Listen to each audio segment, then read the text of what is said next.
Welcome to Real World Peaceful Parenting, a podcast for parents that are tired of yelling, threatening, and punishing their kids. Join mom and master certified parent coach Lisa Smith as she gives you actionable, step-by-step strategies that'll help you transform your household from chaos to cooperation. Let's dive in. Welcome to today's episode. I know I say it every week, but I am super excited to be with you here today.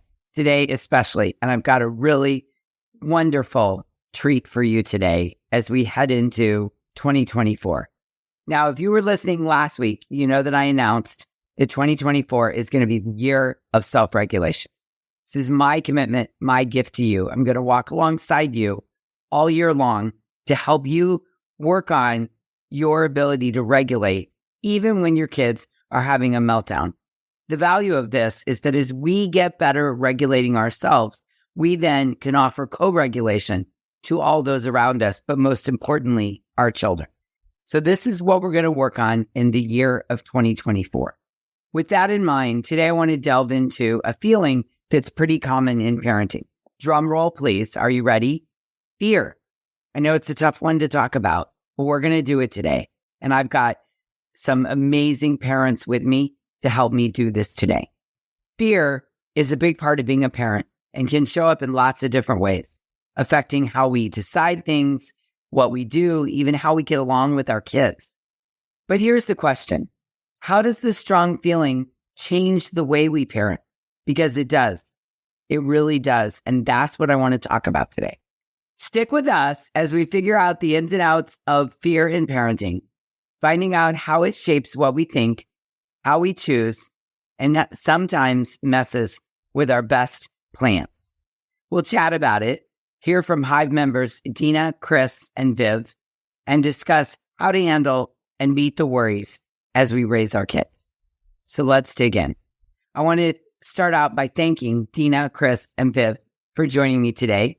They're Hive members that have been in the Hive for a while now, and we're excited to come and pay it forward to the world and share their thoughts on fear and how it shows up in dysregulating them and in their parenting, and share some insights with you on how they work on it and how they've conquered it. So thank you all for being here. I appreciate it. Let's dig in.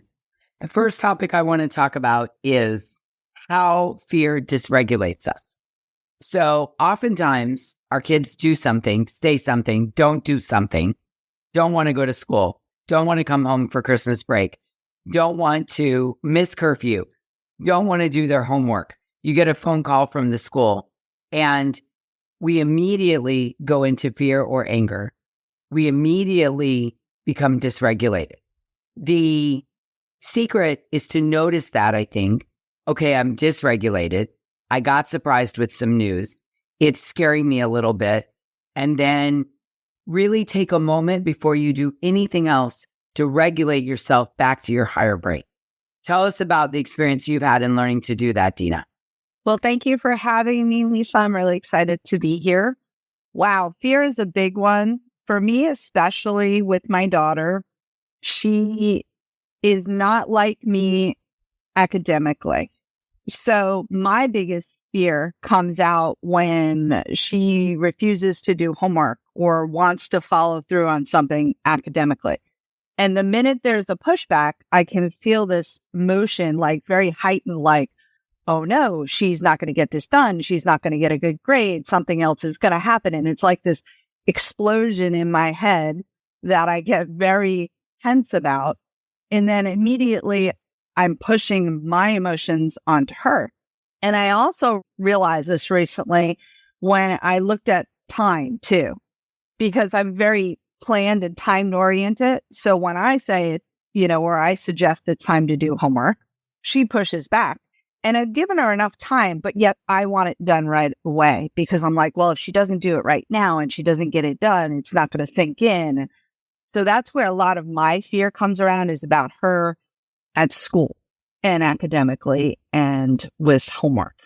And what have you noticed as you've worked on when that explosion in your head comes, which is a great description?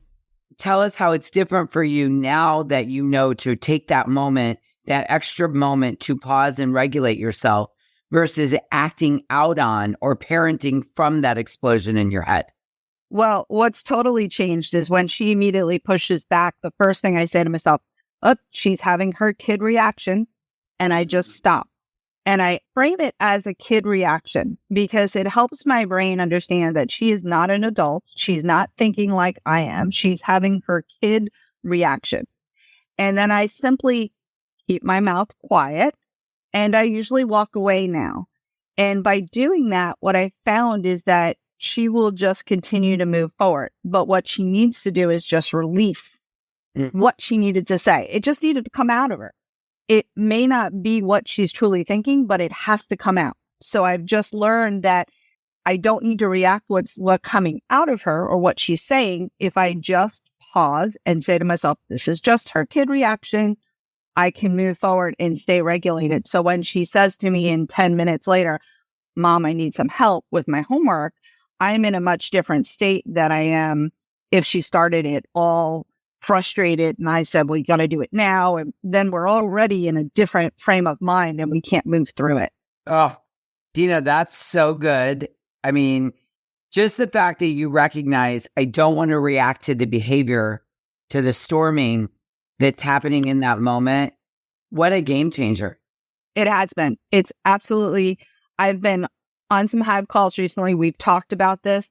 And over probably the course of the last 3 to 4 weeks, I've really been putting in the work to do this and not react. And I've seen just an astronomical change in how we approach it entirely. And I can't even tell you the last time there was like a full blown on, storm. There's a little bit of like friction, but we can move past it very quickly. So the behavior is changing. Well, and what you're avoiding is, I always say when a storming child meets a storming parent, there's going to be an explosion 100% of the time. And so what you're doing is by taking that pause and noticing the cue of the explosion in your head and not feeding that beast, but taking a pause for a moment and regulating yourself with the cue of she's having a kid reaction.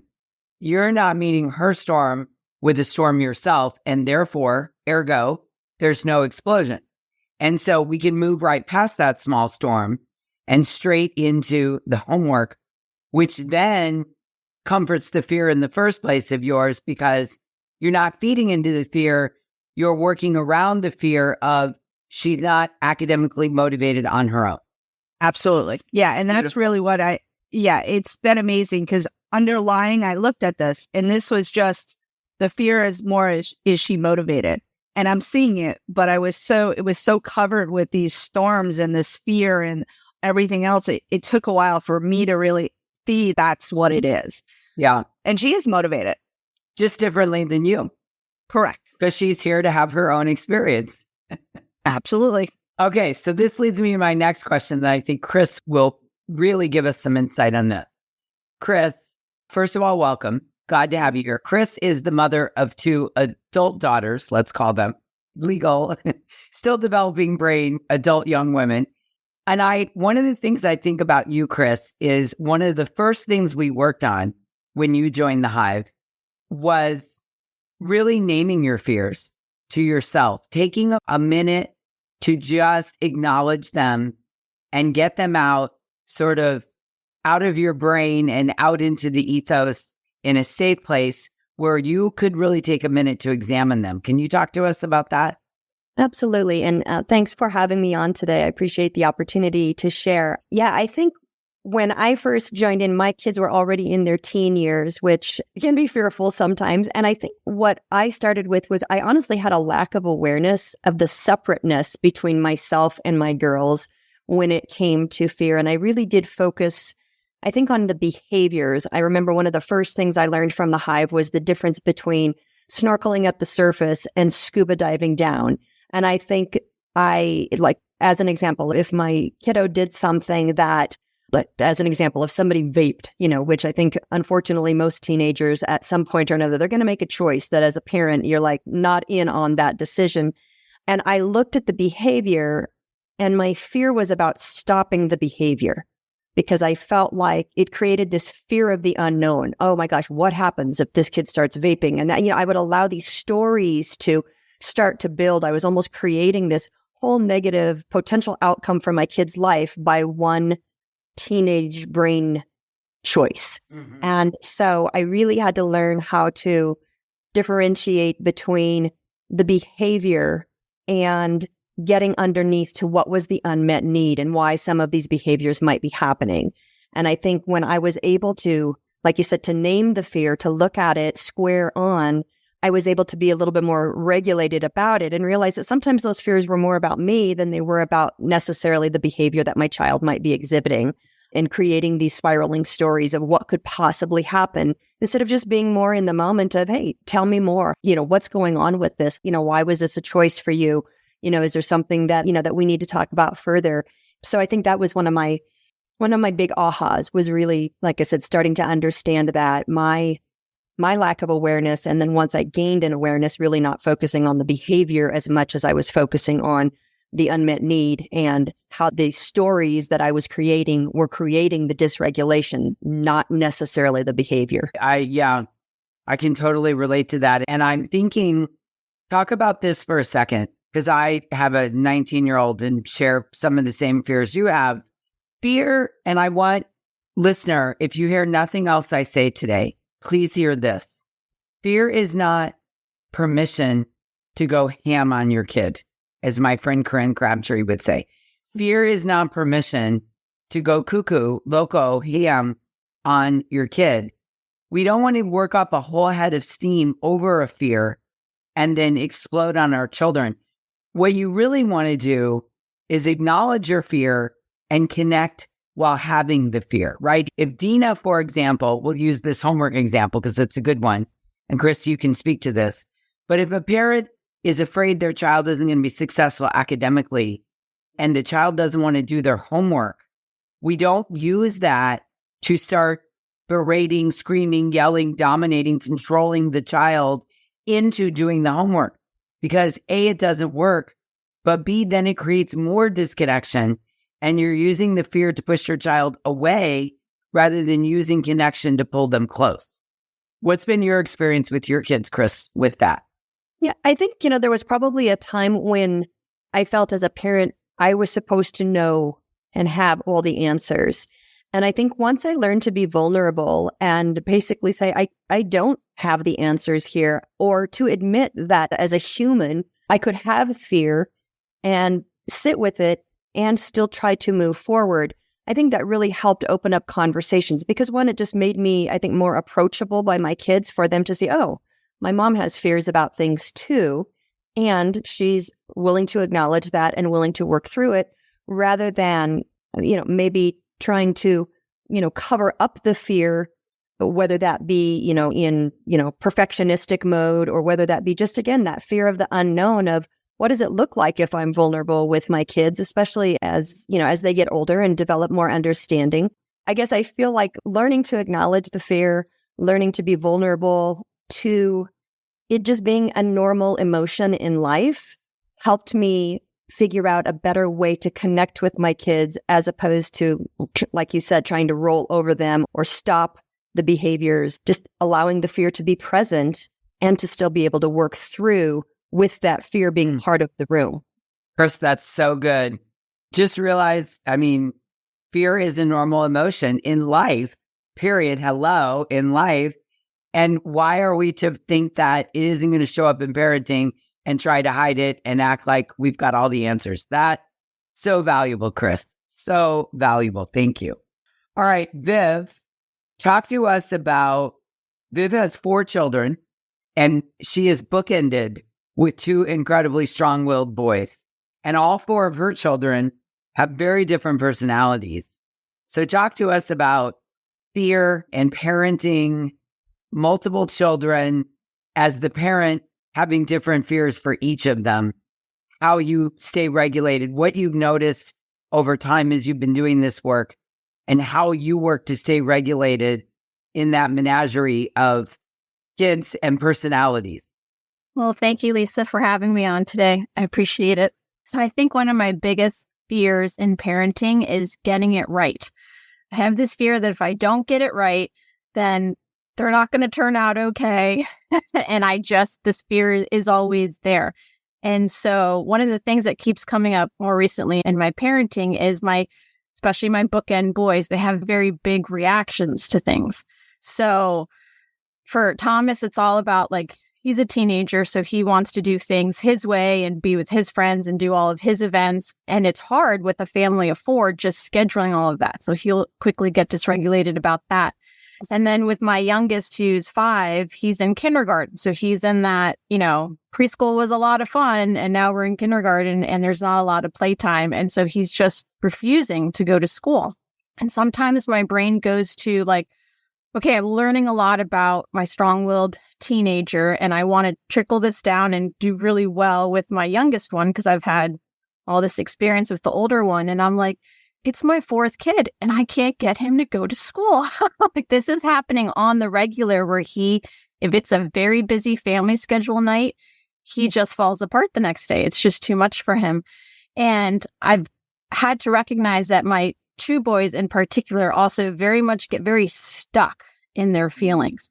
And that used to really confuse me because I wanted to move them forward. I wanted to move them past whatever it was. I understand you wanted to go to the football game, teenager, but we just can't do that. I'm sick. Like, it's just not going to work. And I wanted to like move him and fix it and get him to go on to the next thing and not really give him space to kind of, feel his big feelings. And I noticed that it's the same with my kindergartner where I don't want to go to school today. I just want to take a day off. Why can't I take a day off? And my soother is to, kind of stand there for a minute or two, try not to use so many words, and then eventually just walk away and just give oxygen into the room. I'll leave my kindergartner with 2 choices. I'm like, if you want me to help you get dressed, I can do that now. If not, I'll meet you downstairs and I'm going to start working on breakfast. You decide. I usually take a couple minutes in my room.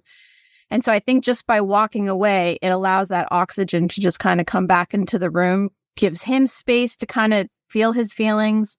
And then, when he comes and meets me, then it's okay. Sometimes he honestly stays in his bed and doesn't budge. And I'm like, okay, then now the new thing is I will take your clothes with me. We come, to time to depart for school. Buddy, we're getting in the car. Whatever you're wearing, we're getting in the car. And I just take him to school, and he doesn't like having to be dressed by the teacher at school because that happened one time. So now I'm able to dress him. But it's given me just strategies like I just need to slow it down. I need to give them space to just be stuck in whatever they're feeling and not try to just jump in and fix it. When Viv said one of her biggest fears as a parent was getting it right, that really struck me because one of the questions that I ask is getting it right by whose definition? And I think there was a time when I thought that my idea of how their life is supposed to go, how all these events are supposed to unfold, was what meant right. And I think Dr. Wayne Dyer defined fear as false ego appearing real. And that has always stuck with me as my kids have gotten older and have gone through, like Viv was saying, those teenage years where it's about their friends, their decisions, their things. I've also had to let go of this idea of I had this amazing design for my child. My child came to this earth to be their own person. And that own person maybe is part to help me grow as a person. And so learning to recognize and see my child for who they are doesn't mean permissive parenting, but it also means giving the kids space to recognize they're not me. They're not the person that maybe in my head I designed them to be, and learning to just appreciate who they are and help them develop themselves as their best selves instead of me trying to channel and to organize and to orchestrate. Okay, if you do this and you do this and you do this in high school, or you get these grades and you do these activities, that's going to make you a successful person. I don't know what's going to make them a successful person. And one of my joys right now on this journey is learning to step back and letting it unfold, learning to step back and to say, great, just because you made this decision, that doesn't mean that's, a certain path for your life. I mean, if we look back at our own lives, my gosh, I probably went to 12 different points between A and B in order to help figure out where B even was. And as I'm learning to rest, learning to let go of some of the fears that are created in my mind, and just really watching the beauty of my child unfold into who they're meant to be and watching them have that discovery process has really brought me more peace and has brought me more ability to connect with them instead of trying to control and trying to define this process for them. Yes, that I feel that theme weaved in your experience and Viv's, even as she gives her youngest son some space in the morning, right? And gives him those choices and leaves the room. That's connection rather than I need to control this thing. Now, he still needs to go to school. We still need to aim to get there on time. And if he doesn't get dressed, we dress in the car at school. But that's connection rather than trying to control the situation and moving away from catastrophizing, where I know this is going to sound like a silly example, but as a parent in the back of your brain going, well, if this kid can't even get up and go to kindergarten, how is he ever going to do anything real in life? And then we have our kids living under a bridge with a shopping cart. I know, Dina, you're dying to share, so jump in here and talk to us. Yeah, I just have to say, when Kris was talking about stepping back and then talking about the design for your child, I remember you saying at one point, you don't necessarily get the child that you really want. It's the child you need, right? And it helps you grow as a person. And that is 100% on target for me, because strong will wasn't even in my definition or in the family for my definition. So when I was presented with this very strong-willed child, it was like, whoo, okay. This is a whole new ball game for me. So stepping back and learning a lot more of that. And that, again, is of recent too. I'm really stepping back and seeing her grow in some of her experiences.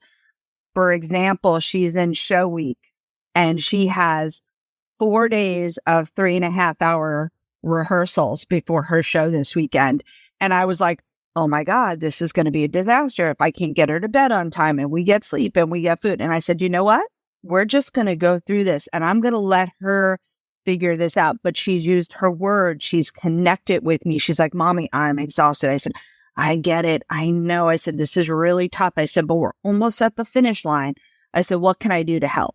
And sometimes it's just snuggling and sometimes it's that. So instead of getting so worked up about, oh, this is going to be a disaster the next day, or, we're going to have storms and stuff and really catastrophizing, I'm staying very much so in the moment now. And I also like Kris's point on vulnerability. I noticed that of late too. I have a strong thing about being on time. So when I'm running late, I get very triggered, and I can get very loud in the past. But recently I stopped and really sat and explained this to my daughter and how it makes me feel and just the real feeling inside, like the anxiousness, and used all these words. And believe it or not, what happened the next time is I was like, and I said to her, I said, so when Mom says it's go time, it's really kind of go time. I've given you all the time I can give you. Amazingly enough, now when I say it's go time, she comes and we work together. There's a connection and she just goes with me because now she truly understands how I'm feeling. And I still, I'm still working on that. I still get heightened, but now she just kind of goes, okay, this is just how Mommy's feeling. And I know what that feels like because she gets anxious about other things, because that's how I related it to her. I was like, you know how you get anxious when something doesn't work out? That's how Mommy feels when we run late. So it's been a beautiful thing to watch. What a great way to use your fear to connect rather than disconnect. Dina, I really like what you said about sharing, being able to start to share common emotions, and, your daughter's connecting and relating to that, and it's creating this connection. And the thoughts that came to my head is that something else that Lisa has taught us over and over is that it's not a character problem, it's a process problem. And by you being vulnerable and sharing with your daughter, hey, being late is a real trigger for me. It creates this anxiousness. And she's in a stage in her life where she's understanding what anxiousness feels like too. You can look at her not as being driven by time. It's not a character problem. It's not like it's going to, let that story continue to fester and brew, that it's going to be, she's never going to be able to hold a job because, she can't be on time. She's understanding and learning that getting out the door is a process. And by your sharing and connecting in that way, it sounds like you guys are able to create this process that now works for you. So it doesn't become this power struggle of getting out the door. It really is this understanding and this connection of this is what this is like for me. And your daughter is stepping up and seeing how she can help with that. And I think that is in due to the fact that you guys have created a connection with that, as opposed to it becoming a moment of power struggle, because it definitely can be. And Viv, I love that when you were saying, take the clothes with you, like there are some things that are choices and some things that are not choices, like getting to school is not necessarily a choice. We're going to get there. Again, giving him that space and that opportunity just to have the choice of how he's going to get to school is beautiful. And, somebody might not look at that and say, oh, that's connection. But think about the alternative. If that became a yelling match or that became a force and you're, holding him down, trying to get the pajama bottoms off and the pants on. I mean, that starts the kid's day in such a different way. And being a former school teacher, I know what that's like when that kid walks through the door and they've had a really crappy morning. It takes so much time for them to then come in and be present and to be able to be a part of the classroom. So sometimes these seem like maybe little micro steps in the morning, but they really do make a big difference for how that child is going to start the day. So thank you for sharing those opportunities. I think, too, one of the big thoughts that I've had at the forefront of my mind is that my storming kid needs to borrow my regulation. So if I'm anxious about being on time and I don't think it's fair to the other kids that they are late to school because this one doesn't want to go to school, that I really have to have it that, front of my brain, like, okay, he has to borrow my regulation. So I've got to get regulated. So that's what he can borrow.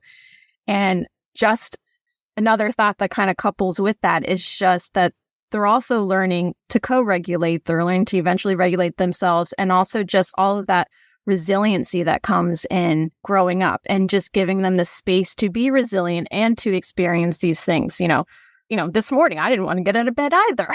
Everybody it was snowing outside and it was just like, I just want to stay in bed. So just these different experiences come along and we have to learn how to bounce back from them. And so giving my kids the space to learn that lesson. And something that happened this weekend, I got into a power struggle with my teenage son and I picked up the rope and I knew I was yanking really hard on that rope. And the whole night just completely went awry. He has this thing where he likes to barricade. He'll either barricade himself in his room, or this time he was blocking the fridge from the kids getting dinner.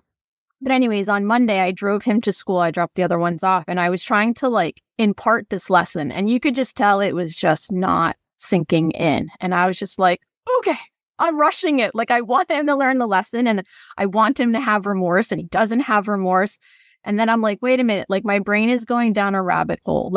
This is not my strong-willed kid who doesn't have remorse. I let go, parted ways with that thought a while ago.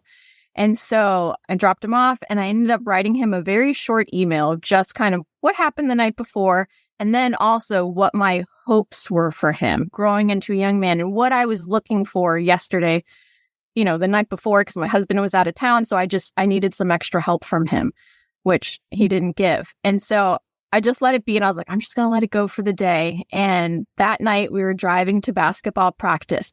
And he said, Mom, I got your email during study hall. He's like, I really thought about it for a while. And then we do the 4-step apology that Lisa has coached on. And so he did his 4-step apology. And I was like, Thomas, that was a beautiful apology. Thank you for that. He's like, I practiced a lot. Coming up with my apology. And then all of a sudden in my brain, I'm like, oh my gosh, he is getting it. I just need to slow it down. It took him a whole day. But he was getting it. And, I said my piece in the email and I let it be.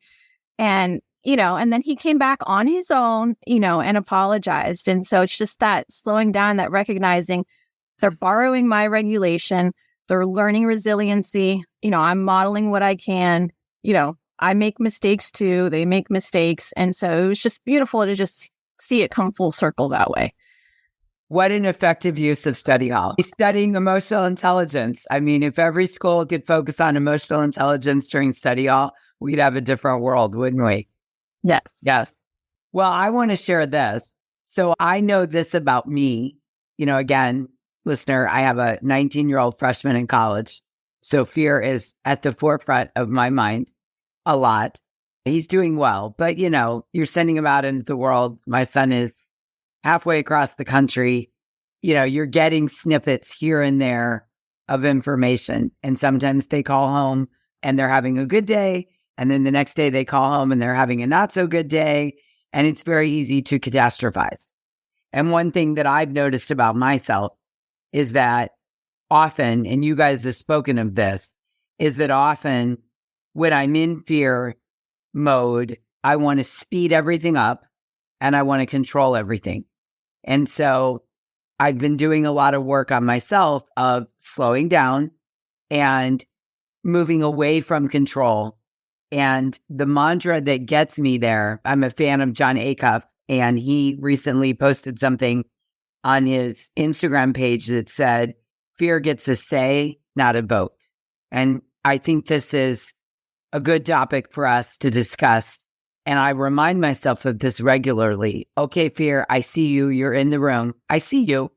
You know, your presence is known. I don't think we can ignore the fears we have, right? I think that to eyeball the fear, whether it's academics or vaping or my child is never going to be successful or he's struggling making friends or she's doesn't seem very motivated.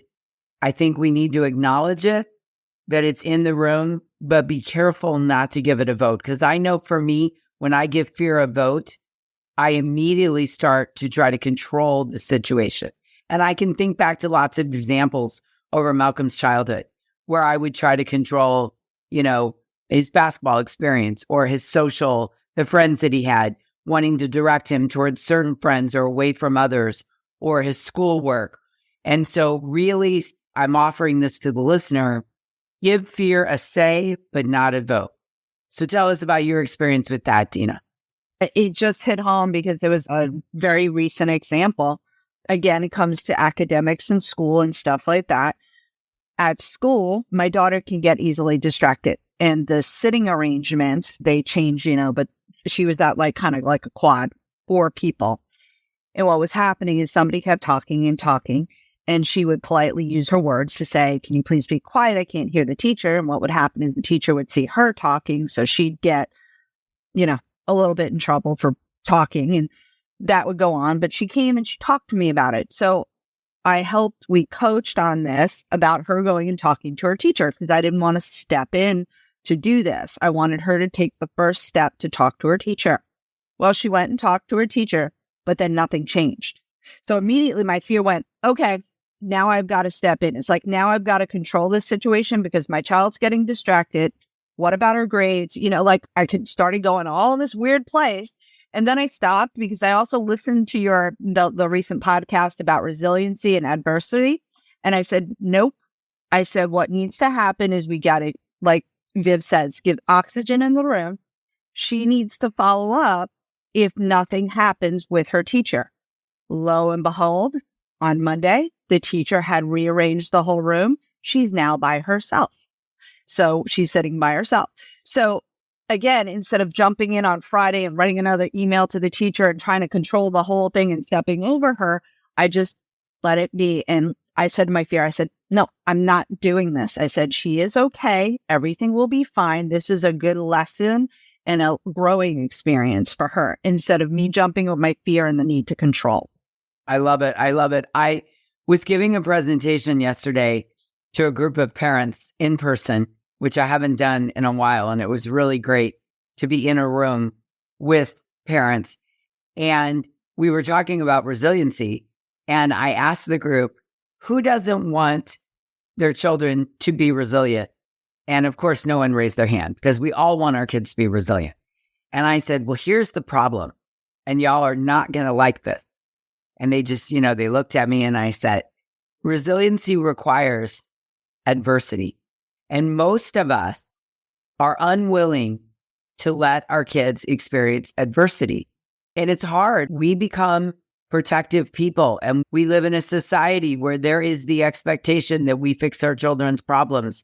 And many of us identify as problem solvers, and we are quick to want to jump in.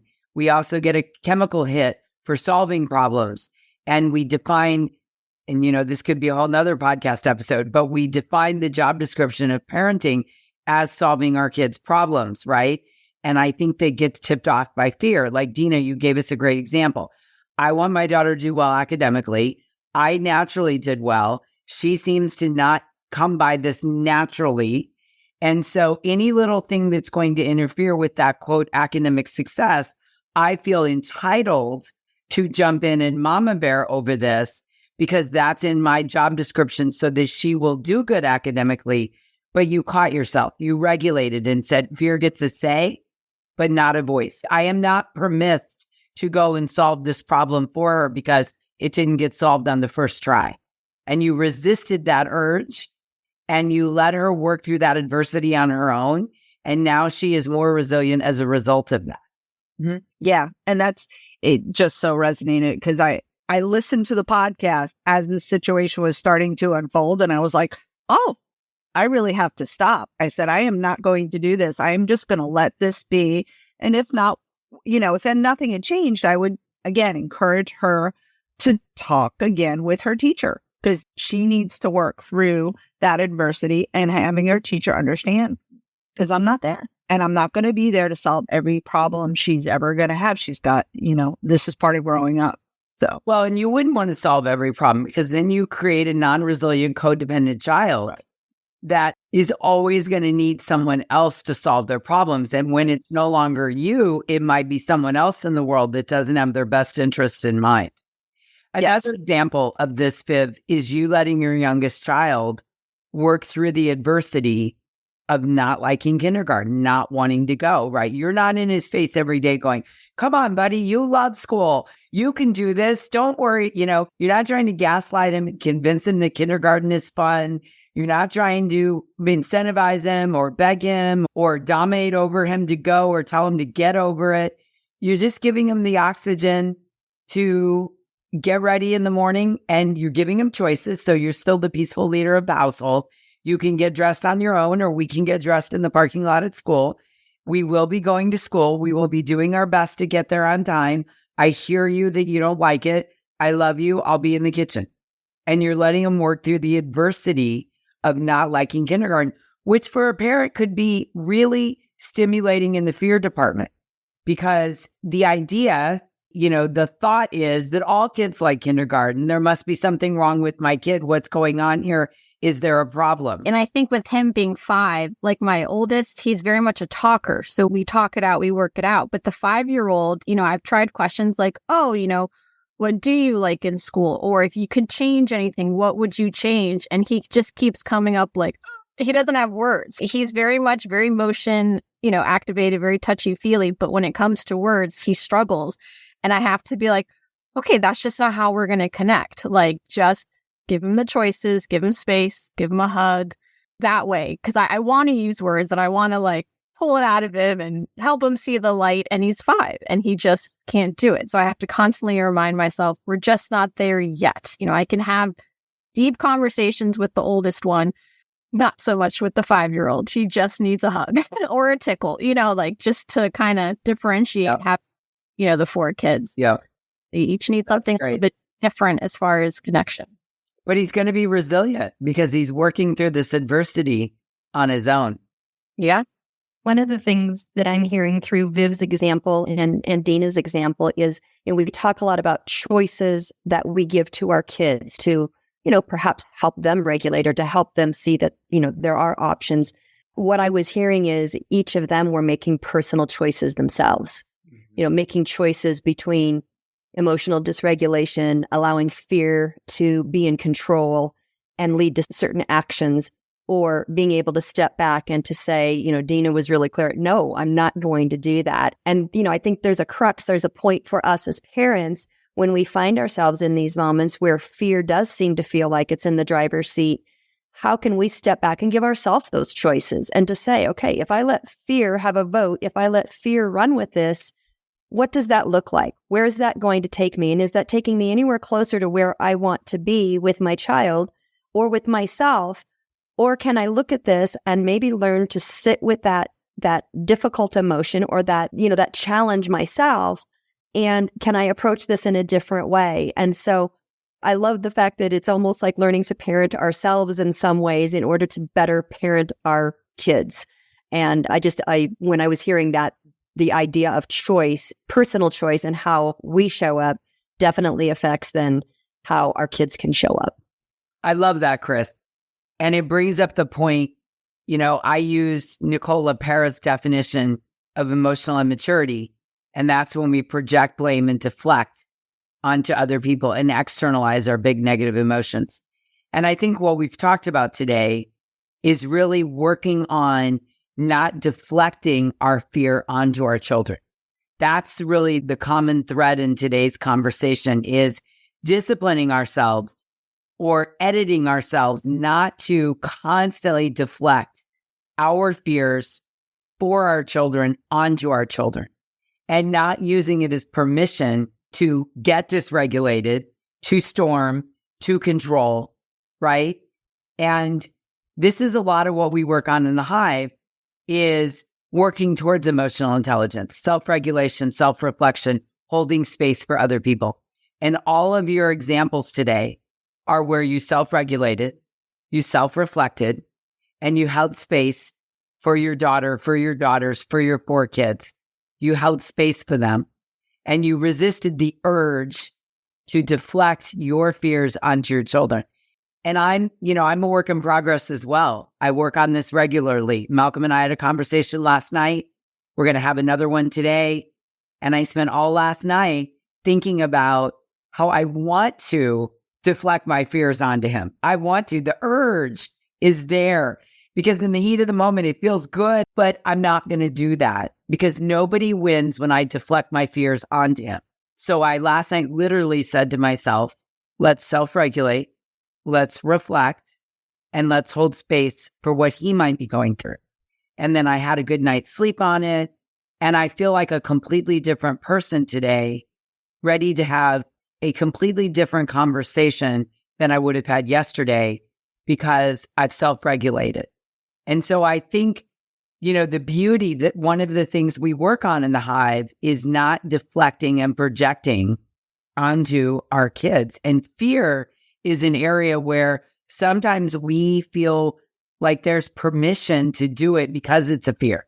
We think we have our kids' best interest in mind when we project onto them, but it's not a connected method.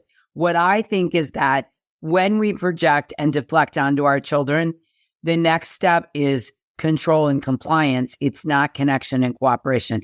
And you've all provided beautiful examples of that. You've provided examples of when it has been control and compliance, and you've provided beautiful examples of when it's been connection and cooperation. I mean, Viv, your story of sending the email to Thomas, to me, the heart of that story is when I sent the email, I was complete. I wasn't really expecting anything else from him. I'd done my work. And what I got back from him was just bonus in him being able to come back, tell me he reflected on it and apologize. That is connection and cooperation. Demanding an apology, telling him, you can't behave like this if you think you're going to get away with this in life, which you didn't do. But had you gone that route, that would have been command and compliance. And that would not have brought you closer together. It would have taken him further away from you. So you guys have all illustrated beautiful examples today. Beautiful examples of how fear is helping you raise your emotional maturity as a parent. Now, isn't that an interesting conundrum? So tell me your thoughts on that, Viv.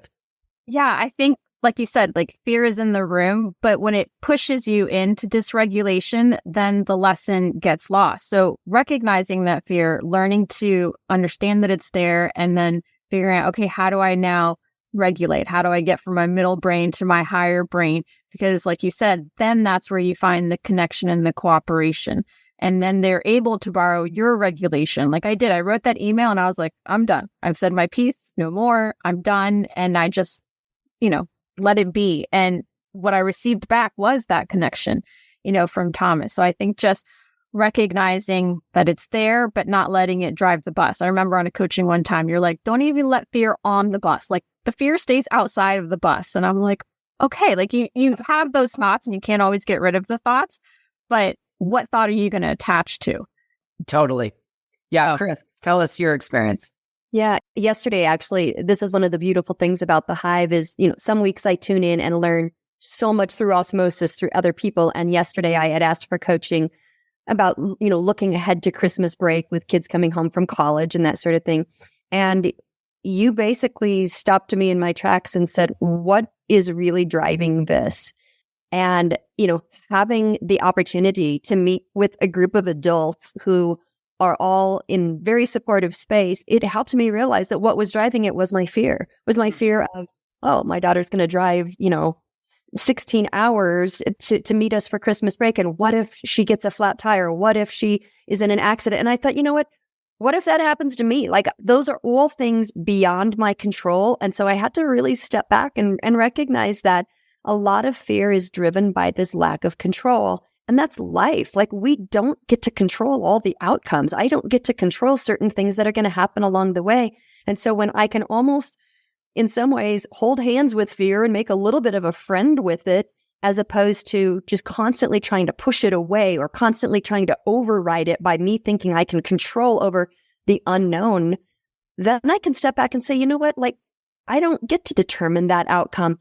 But if I go to my daughter and say, you can't drive because I'm afraid you're going to get in a car accident, her first thing is going to push back and get into this power struggle. I've been driving for 3 years now. I've not had a single accident, and who knows what's going to come. It really, like I said, it almost made me laugh at myself to say, yep, here it is. Here's my old friend fear coming back into the picture. And I can say, thanks for being here, but no, thank you. You do not need to be driving these decisions. You do not need to be, creating this potential power struggle. I can recognize that it's there, and I can step back and, like you said, to regulate and not let the projection of my fear onto my daughter determine what I think is going to be right for her. We can have this more healthy conversation around, what does this look like? What happens if you get a flat tire? What happens if you're driving in? Right. That is the better conversation. Yeah. Explore what could possibly happen and how do we prepare for that, rather than this hard no or this me jumping in to try to prevent it from happening. And so, like I said, that was just yesterday in the Hive. So I was so thankful that, you prompted me, and it gave me the chance to chew on that last night and to better explore, okay, now what kind of a conversation can I have with her about our plans as they continue to unfold for, what getting home for Christmas looks like this year. So love it. Yeah. Yeah. That is the beauty of the Hive. There's 3 opportunities a week to jump in and get coaching, and often something will sprout up. And so what I love for you all is that literally we've had people jump in a Hive call and say, I'm driving home from school after a conversation with the teacher, or my kid just did this, or my co-parent, this just happened, help me navigate it. And it creates regulation by having so many calls a week. I often see other memberships where there's a call a month, and I'm like, girl, a call a month? How's that helpful? So I'm very proud of the fact that we have 3 calls a week in the Hive. And I plan to actually increase that to even more over time. So, all right, Dina, wrap us up here. My thought is, my self-awareness of fear recently has really changed my parenting to the point where Kris was just talking about the hard nose and things like that. And I'm really stopping to slow everything down and let her work through her adversity and stop pushing my fear forward, because I really have recognized a lot of my triggers are due to fears. Do I have the name of the fear for all of them? No, but I'm really stopping myself because I see it coming. I've got that awareness now. It's coming when I'm reacting to what she's asking or what she's doing. So I'm really going to continue to work on this. And I'll falter. I know I will, but I'm hoping I can recognize it more and give her more oxygen and slow down and really continue to empower myself and empower her and help her grow. Beautiful. I love it. I'm just so pleased and proud and grateful, Viv, Kris, and Dina, that you came on. I love you all. And I appreciate you helping to pay it forward and enlighten other parents on what's possible for them. I think that for the listener, really understanding what's possible for you, take a minute and ask yourself, what are my fears? And how do I give fear a say, but not a vote? And how can I regulate and connect with my kids through the fear, not in spite of the fear? And how can I discipline myself to not allow the fear to give me permission to project and deflect onto my children? So those are your 3 takeaways from today's podcast episode. Again, Dina, Kris, and Viv, I'm grateful for your willingness to come and pay it forward. I think we're off to a good start in 2024. And if Kris, Dina, and Viv sound like 3 parents that you'd like to hang out with, and as they talked about the Hive, feels like, ooh, that's a group I'd like to be in, then consider this my personal invitation to you, yes, you, to come and join us inside the Hive. To join and learn more, I want you to go to thehivecoaching.com, thehivecoaching.com, and I'll see you inside. Okay, until we meet again, I'm wishing you peaceful parenting. Thanks for listening to Real World Peaceful Parenting. If you want more info on how you can transform your parenting, visit thepeacefulparent.com. See you soon.